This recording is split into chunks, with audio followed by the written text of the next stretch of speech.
যেই 5টা কারণে তোমাকে ভর্তি পরীক্ষার বই একাডেমিক লাইফ থেকে পড়া উচিত। ভর্তি পরীক্ষার বই এবং অন্যান্য পড়াশোনা, বাট স্পেসিফিক্যালি বই। এখন কথা হলো, শুরু করি তাহলে। প্রথম পয়েন্ট যেটা, আমরা এইচএসসি লাইফের পুরা টাইম জুড়ে কিসের জন্য পড়ি? সিকিউ পড়ি, এইচএসসি পরীক্ষার জন্য পড়ি, সৃজনশীল পড়ি, এবং আমাদের গোল থাকে কি? জিপে 5 পাও, তাই না? কিন্তু তুমিও জানো, আমিও জানি, বাংলাদেশে জিপে 5 পায় প্রায় 1 লাখ মানুষজন। কয় লাখ? 1 লাখ মানুষজন চান্স পায়, এইচএসসি পরীক্ষা দেয়।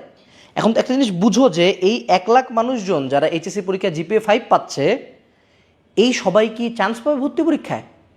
তোলো না। ভর্তি পরীক্ষায় পাবলিকে টোটাল মিলে সিটি 20,000 30,000, বুয়েটে সিট 1,000, মেডিকেলে সিট 4,000, ঢাবিতে সিট 2-3,000। তাহলে তুমি কি অলৌকিক রিজনে ভাবো যে তুমি আজীবন পড়লা সিকিউ, আজীবন পড়লা এইচএসসির জন্য, বাট তুমি বুয়েট ভর্তি পরীক্ষায় 3 মিনিটে 3 আঙ্গুল জায়গায় একটা ম্যাথ করে আসবা? তুমি ঢাবিতে 40 সেকেন্ডে সেম এমসিকিউ মুখে মুখে উইদাউট ক্যালকুলেটারে মিলাই দিয়ে আসবা? তুমি মেডিকেল ভর্তি পরীক্ষার জন্য রিটেলে 8টার এইটার ঠাডা মুখস্থ করে যাবা? হবে না, এগুলো একটাও হবে না। অর্থাৎ তুমি যদি অ্যাডমিশনে ভালো করতে চাও, তোমাকে শুরু থেকে এইচএসসির সাথে সাথে অ্যাডমিশনের পড়া পড়তে হবে। এটা হলো মূল রিজন, কাজ দিস ইজ হাইলি কম্পিটিটিভ। দ্বিতীয় পয়েন্ট, দ্বিতীয় রিজন, কেন তোমার মনে হয় যে বুয়েটে 1 লাখ 2.5 লাখ হলো এইচএসসি সায়েন্স থেকে, তার মধ্যে 1 লাখ পায় জিপিএ 5, এই 1 লাখের মধ্যে বুয়েট 24,000 চুজ করে শুধু প্রিলি দেওয়ার জন্য, সেই প্রিলি থেকে 12,000 চুজ করে রিটেন দেওয়ার জন্য, সেই 12,000 থেকে 1,000 চুজ করে বুয়েটে পড়ার জন্য? এরকম একটা ভর্তি পরীক্ষার প্রিপারেশন তোমার কি মনে হয় জাস্ট 3টা মাস র্যান্ডম একটা কোচিং সেন্টারে কিছু র্যান্ডম ভাইয়ার কয়েকটা ক্লাস করে আমি চান্স পাবো? না। তোমার এলাকা থেকে যারা বুয়েটে চান্স পাইছে তাদের একটু নাম খোঁজ নাও তো। এরা কলেজে ফার্স্ট ইয়ার থেকে স্যাররা বলতো চান্স পাবে, কেন? কারণ ডিফারেন্টলি পড়ছে। তোমার এলাকায় মেডিকেলে যারা চান্স পাইছে, তোমার এলাকায় ঢাবিতে যারা চান্স পাইছে, তারা প্রত্যেকেই ফার্স্ট ইয়ার থেকে ভালো স্টুডেন্ট ছিল, cause they were attentive about both HSC and admission. So সেক্ষেত্রে 3 মাসে পড়ে চান্স হয় না, এটাই বাস্তবতা। কিন্তু ব্যবসার স্বার্থে বলতে হয় 3 মাস ইনাফ। 3 মাসে পড়ে চান্স হয় তখন যখন আমি 2 বছরের পড়াশোনাটা প্লাস অ্যাডমিশনের কিছু বেসিক্স পড়াশোনা করে আসছি। তৃতীয় পয়েন্ট, বাংলাদেশের মেজরিটি স্টুডেন্ট জানেও না ভর্তি পরীক্ষায় কী আসবে। আজমল স্যারের বই পড়তে হবে, হাসান স্যারের বই পড়তে হবে, ইসাক স্যারের বই পড়তে হবে। আরে ভাই, এই 4টা বই 4,000 পেজ, 4,000 পেজ মুখস্থ আছে। আরে ভাই, এমসিকিউ তো মিলাইতে পারো ক্যালকুলেটর দিয়ে, সেম বিপরীত ম্যাট্রিক্স মুখে মুখে করতে পারবা। আরে ভাই, যেই ফিজিক্সের ম্যাথ, তেজস্ক্রিয়তার ম্যাথ ক্যালকুলেটর দিয়ে মিলে না, সেটা মুখে মুখে করতে পারবা। যেই ম্যাথ তুমি টিপিক্যালি 2 দিন টাইম দিয়ে পারো না, সেই ম্যাথ তুমি বুয়েটে 3 মিনিটে পারবা না। তো মেজরিটি স্টুডেন্ট জানাও না ভর্তি পরীক্ষায় কী আসবে। অনেকে জিজ্ঞেস করে, ভাই বুয়েটে ক্যালকুলেটর অ্যালাউড? তার মানে বুঝতে হবে কতটা গ্যাপ। সো যদি একটা স্টুডেন্ট এমন হয় যে আগে থেকে জানে যে আমি ঢাবির জন্য পড়ি, এই জায়গায় ইম্পর্টেন্ট, আমি মেডিকেলের জন্য পড়ি, এই জায়গায় ইম্পর্টেন্ট, এগুলো ইম্পর্টেন্ট, এই জিনিসগুলো আমাকে মুখস্থ করতে হবে, এগুলো বাদ দিলে হবে, এগুলো ডেপতে যাইতে হবে, সে কতটা পাওয়ারফুল হবে জাস্ট চিন্তা করো। চতুর্থ পয়েন্ট, মেজরিটি স্টুডেন্ট ভর্তি পরীক্ষার পড়া শুরুই করে লাস্ট 10 দিনে যায়, বাকি পুরা টাইমটা হেলায় ফেলায় ঘুরে বেড়ায়। এই কারণে দেখা যায় ঢাবিতে পাস করে 10%। আমি ওয়ার্ডটা কি ইউজ করছি? পাস করে, এরা চান্স পায় নাই কিন্তু। তো সেক্ষেত্রে ওই ধানাই পানাই করে অ্যাডমিশন টাইমে 3-4 মাস খায়, তারপর আশা করে ওয়ান ফাইন মর্নিং অলৌকিকভাবে সে অ্যাডমিশনে চান্স পাওয়া যাবে। So don't be that guy or that girl. আগে থেকে পড়ো, আগে থেকে বই দেখো। এখন দেখো পঞ্চম যেই রিজনটা কেন তোমার অ্যাডমিশনের পড়া উচিত, এনভায়রনমেন্ট ম্যাটার্স, ম্যাটেরিয়ালস ম্যাটার। মানে কি? ধরো একটা স্টুডেন্টের রুমের মধ্যে 2টা পুশ আপ স্ট্যান্ড আর 2টা ডাম্বেল আছে। স্টুডেন্টটা বসে আছে, সে কি করবে?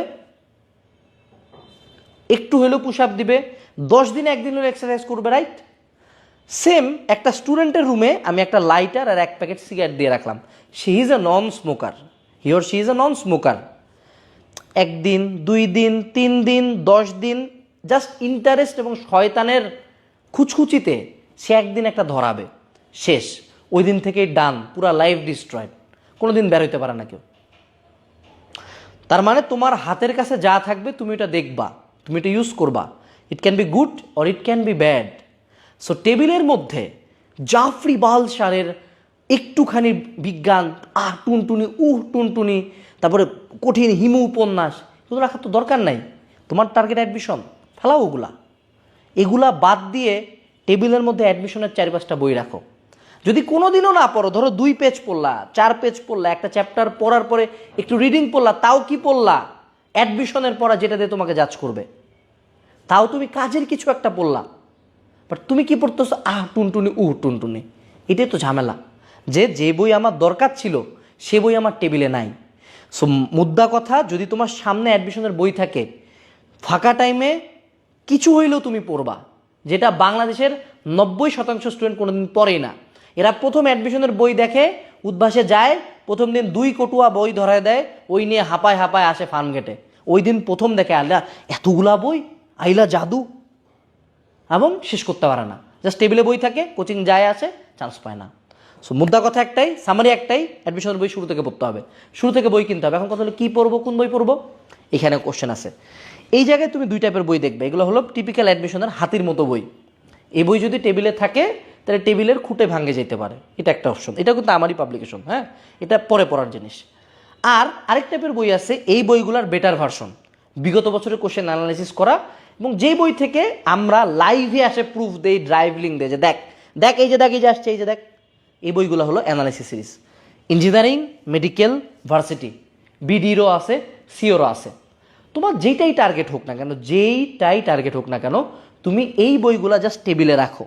তোমাকে জাস্ট উদাহরণস্বরূপ বলি, বাজারে সব বইয়ের বায়োলজি কনভার্ট করে ঢাকা ভার্সিটির জন্য একটা বই, যেটা একাধারে একটা গাইড বই, একাধারে একটা কোশ্চেন ব্যাংক, একাধারে একটা সাজেশন বই, এবং বিগত বছরের কোশ্চেনের বাইরে এই বইতে একটি লাইনও লেখা নাই।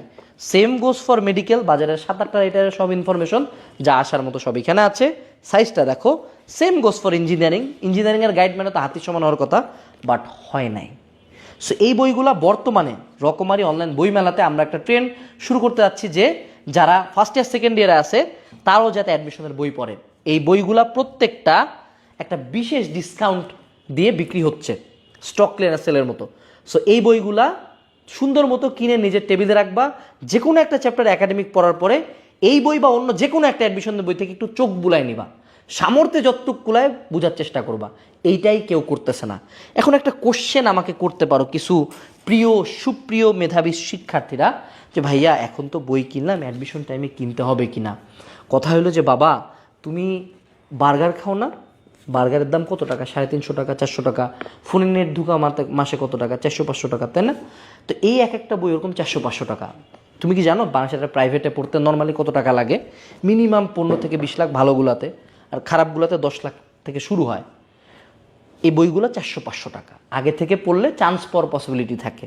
ঢাবি বুয়েট মেডিকেলে সর্বোচ্চ 40-50-এ পুরা 4 বছরের পড়া শেষ হয়ে যাবে, 1000। আর অন্য জায়গায় 10-20 লাখ।